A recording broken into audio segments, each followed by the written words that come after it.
Salut à toi. Aujourd'hui, on va parler d'objectifs. Qu'est-ce qu'un objectif? En quoi ça peut être utile dans ta vie? Comment avoir un objectif? Et surtout, en quoi ça peut améliorer ta santé mentale? On verra ça sans plus tarder. Avant tout, je me présente. Mon nom est Mathis. Je te donne des conseils réfléchis et structurés pour te permettre d'avoir une bonne santé mentale et donc d'être heureux. Et donc, on va parler de l'objectif. Qu'est-ce qu'un objectif? Mais avant tout, je tiens à parler de la conduite générative. Ok? Qu'est-ce que c'est? Tu verras que c'est un rapport très important avec l'objectif. C'est simple. Il faut savoir qu'il y a trois types de comportements dans la nature humaine. Premièrement, le comportement du plaisir. La conduite du plaisir, c'est la capacité qu'a un individu de chercher le plaisir partout où il va. Gratification instantanée, des choses pour échapper à la douleur, de la drogue, d'accord, des addictions, toutes ces choses, je pense que tu connais. C'est la conduite du plaisir. Deuxièmement, il y a la conduite agressive. C'est pas forcément de la violence, c'est simplement un individu qui prend son temps à asseoir son autorité, montrer qu'il est motivé pour quelque chose, qu'il se bat pour ses droits. Ça, c'est la conduite agressive. Mais ce que tu dois savoir, c'est que dans tous les cas, ces deux conduites, si tu ne fais pas attention et qu'elles partent à l'excès, elles seront néfastes pour toi. 2 secondes. Hop là. Elles seront néfastes pour toi. Et donc, c'est à ce moment-là qu'il y a la conduite générative pour réguler tout cela. Qu'est-ce que c'est la conduite générative? Simplement, c'est la capacité et l'envie qu'a un humain de créer, innover, accomplir quelque chose qui a du sens pour lui. C'est la conduite générative, ok?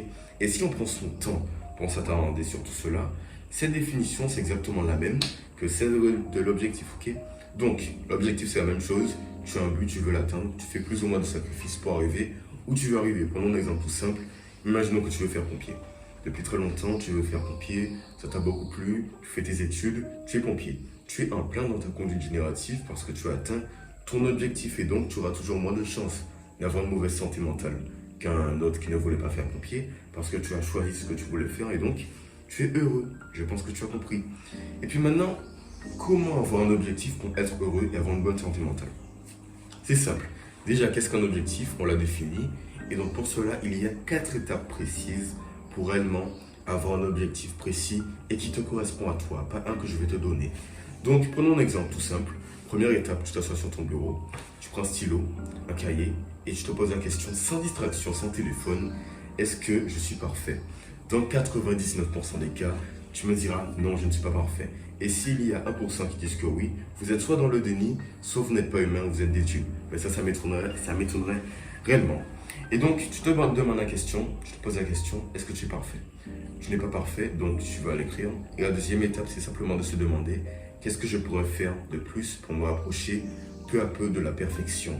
Et c'est à ce moment-là que ça devient intéressant, parce qu'il y a beaucoup d'actions que tu pourras faire. Ça peut être financier, émotionnel, physique, peu importe. Et donc la deuxième étape accomplie, tu sais que faire de ta vie et tu as un objectif. Plutôt que de te dire, ok, je vais poser ça sur mon mur et suivre l'objectif, ne fais pas ça, tu vas échouer. Pourquoi? Si on a fait une étude, parce qu'une étude a été faite à ce niveau, les résolutions de début d'année, tu t'en rappelles, ok, à la fin de l'année, il n'y a que 22% des individus qui avaient dit, je vais faire ci, ça, qui finissent par le faire. 78%, c'est-à-dire le reste, n'ont pas réussi. Pourquoi ont-ils échoué? Parce qu'ils n'avaient pas de plan d'action. Le plan d'action, ça définit si oui ou non ton objectif est vrai ou pas vrai. Si tu n'en as pas, c'est simplement un souhait. Si tu en as, c'est un objectif. Donc comment mettre en place le plan d'action? C'est simple. Pose-toi ces questions suivantes. Où je suis? Où je veux aller? Comment je vais y aller? C'est-à-dire mon objectif. Et quels sont les obstacles qui vont se poser sur ma route pour aller où je veux aller? Et finalement, quelles sont les solutions que je pourrais trouver? Prenons un exemple. Je veux 10 000 euros par mois, ok? Et donc, comment je vais y aller? Faire mon plan d'action, faire mon business, etc., etc. Quels sont les obstacles qui vont se poser sur ma route? C'est simple, mes parents qui me diront non, fais les études à l'université. Ou ça peut être moi, je fais un burn-out, je dis oui à mes addictions. Imaginons tout cela. Quelles sont les solutions que je pourrais mettre en place? Un emploi du temps très concret pour passer du temps avec ma famille. Des choses à mettre en place pour toujours avoir une bonne santé mentale, pour éviter de faire un burn-out. C'est un exemple tout simple pour te permettre de bien comprendre ce que je veux t'expliquer. Et donc, tu as ton plan d'action, et c'est là qu'on peut passer à la troisième étape, qui est simplement le fait, du moins la quatrième étape, du moins, qui est simplement le fait de toujours recentrer ton objectif. Qu'est-ce que j'entends par là? La conduite générative, je te l'ai dit, c'est le fait d'être heureux dans ce qu'on fait et de réellement avoir l'envie d'accomplir, d'achever un objectif, bref, avancer, ok? Si tu fais un travail, un objectif du moins, que tu n'aimes pas du tout, c'est sûr, et je te le garantis, que tu ne seras pas dans ta conduite générative et donc ta santé mentale ne pourra pas s'améliorer, elle pourra même s'abaisser, diminuer, ok? Donc tu dois avoir un objectif que tu aimes énormément, quelque chose qui te pousse à y arriver. C'est pour ça que toutes les 3 semaines, 4 semaines, un mois, tu peux te dire, ok, est-ce que j'aime toujours ce que je fais? Est-ce que je me sens toujours vivant en mettant en place les actions que je mets en place? Et si ce n'est pas le cas, je dois peut-être rectifier le tir, faire en sorte d'aller dans une voie différente pour actionner ma conduite générative et avoir une bonne santé mentale.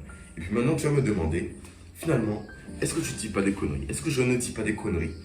Est-ce que ça améliore réellement ma santé mentale si j'ai un objectif dans ma vie? Je te garantis que oui, pour cela, j'ai mon expérience personnelle, donc la mienne. Il faut savoir que moi, 4e, 3e, j'étais pas un bon mec, ok? J'avais des addictions, une mauvaise santé mentale, j'étais pas très fier de ce que j'étais, et donc ça m'a beaucoup plombé dans ma vie au quotidien. Et puis le jour où j'ai mis en place ces étapes que je t'ai dit pour mes objectifs, que j'ai commencé à réellement les suivre à la lettre, j'ai continué à progresser jusqu'au point où j'en suis aujourd'hui et je continuerai toujours à le faire. Donc ça m'a réellement permis de résister à mes addictions, dire non aux addictions parce que je n'en avais plus besoin, je savais où aller, pourquoi y aller. Je disais non à la gratification instantanée, la malbouffe, toutes ces conneries. Je disais non à l'anxiété, au stress parce que je savais où j'allais, comment j'y allais. J'avais une meilleure confiance en moi parce que j'étais fier de ce que j'étais. Et donc de cette façon, ma santé mentale s'est réellement améliorée. Et je pense que c'est l'un des piliers qui m'a réellement permis d'être heureux et d'avoir une bonne santé mentale, trouver un objectif. Donc oui, je te garantis qu'avoir un objectif, ça te permettra d'améliorer ta santé mentale. Mais maintenant, je dois bien te dire une seule chose, tout ça c'est répétitif. Tant que tu as des bons objectifs de vie, ta conduite générative va toujours avancer et donc tu seras toujours heureux. Donc fais des choses que tu aimes, ne fais jamais ce que les autres te disent de faire. Écoute les conseils, mais si tu veux être heureux, grâce à cette méthode, tu dois suivre ta propre voie et faire des choses intelligentes au bon moment. Tu as tous les outils pour avoir une bonne santé mentale grâce aux objectifs. Mais si tu veux plus d'outils et de stratégies pour être plus heureux, améliorer ta santé mentale, dire non à tes addictions, à la déprime, au stress, à tout cela, l'information est dans la description grâce à des vidéos exclusives, des stratégies, des illustrations. Je suis là pour ça. Sinon, abonne-toi, like, commente, garde la page, garde le smile et puis peace.